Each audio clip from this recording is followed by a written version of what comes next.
যখনই মানুষের জীবনে কোনো বিরূপ পরিস্থিতি আসে তখনই মানুষ ঈশ্বরের কাছে প্রার্থনা করে, ঈশ্বরের সম্মুখে মিনতি করে যেন সে পরিস্থিতি থেকে নিস্তার পায়।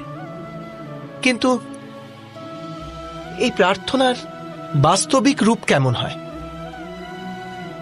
সেটা কি আমরা কখনো বিবেচনা করেছি?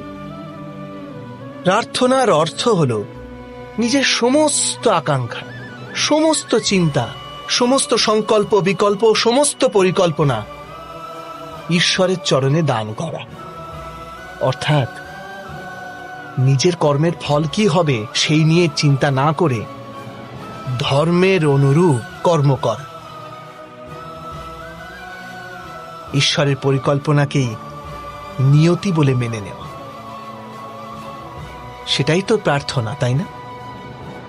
কিন্তু ঈশ্বরের সমস্ত পরিকল্পনা বোঝাটা সম্ভব কি?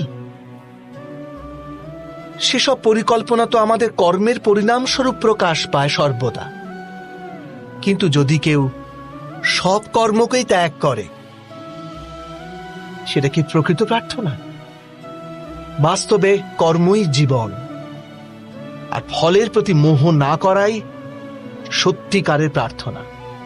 যে প্রার্থনা কর্মের পথে বাধা হয়ে দাঁড়ায়, মানুষকে কার্যই করতে না দেয়, সেটা প্রার্থনা না পরাজয়? স্বয়ং বিচার করবেন।